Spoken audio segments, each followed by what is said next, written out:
Embrace the inclusive spirit. Module 6 of 6. How to communicate confidently with people who have a non-visible disability. Welcome to the Embrace the Inclusive Spirit Confident Communication course. This module explores how to communicate confidently with people who have a non-visible disability. It is presented in two short sections that cover 1. About non-visible disability, and 2. Communicating confidently with people who have a non-visible disability. Point 1.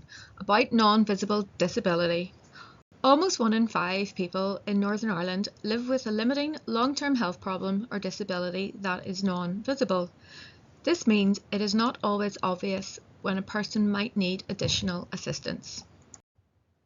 Some non-visible disabilities have symptoms that come and go, so a person might be able to do certain things one day, but not on another.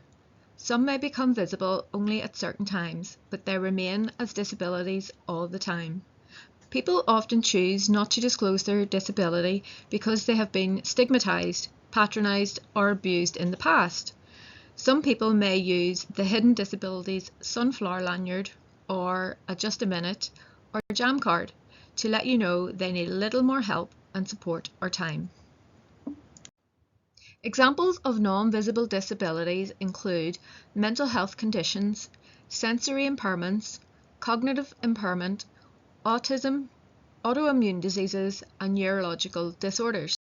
Here are a few examples of people living with a non-visible disability. Everyone can feel apprehensive, but Catherine has an anxiety disorder. This means she experiences long periods of anxiety that are out of proportion to the situation and affect the way she lives her day-to-day life. She finds going to new places particularly difficult, but feels less lost when she knows what to expect, for example by reading a visual guide or watching a video online. Since his stroke, Trevor has aphasia. This means he finds it difficult to speak and to understand what people are saying. It gets worse when people try to rush him or finish his sentences for him. When he finds a shop or cafe where staff are patient, he keeps going back and enjoys having the space to relax. Pat lives with celiac disease. This means that if she eats gluten, her immune system mistakes it for a threat to her body. It starts to attack her body tissue, particularly in the gut and digestive system.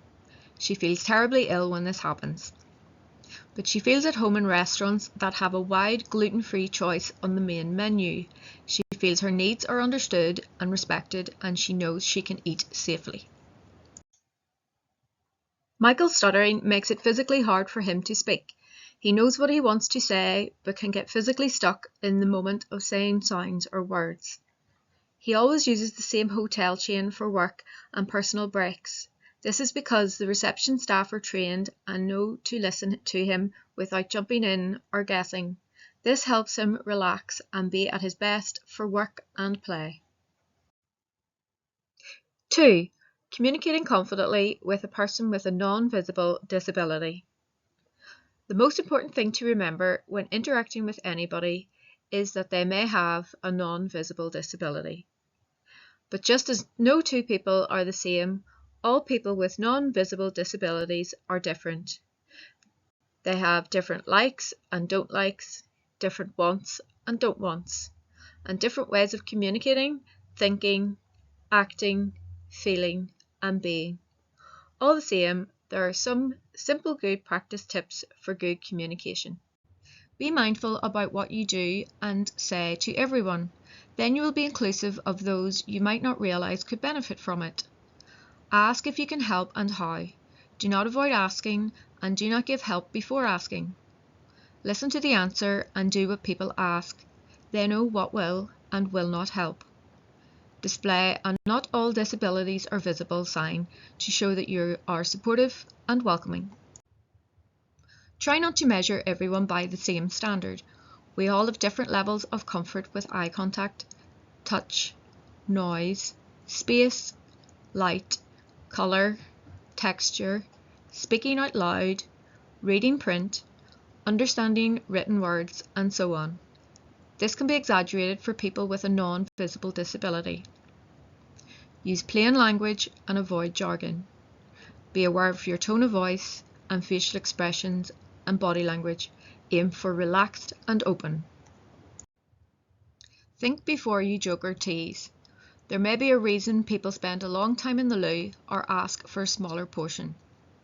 Recognise that for many people, stress can make symptoms worse. If someone shares their invisible disability, reply without judgment along the lines of, "I didn't know that, thanks for telling me." If someone tells you about pain, panic, or something else you cannot see, believe them. Do not ask someone to prove their disability. Have a quiet space available should anyone need it. Respect people's need to be alone or not want to talk. Support disabled people's right to use your services should other customers complain. Thank you for completing this module. This was module 6 of 6, aimed at helping you communicate confidently with disabled people. You can find all the other modules on this website.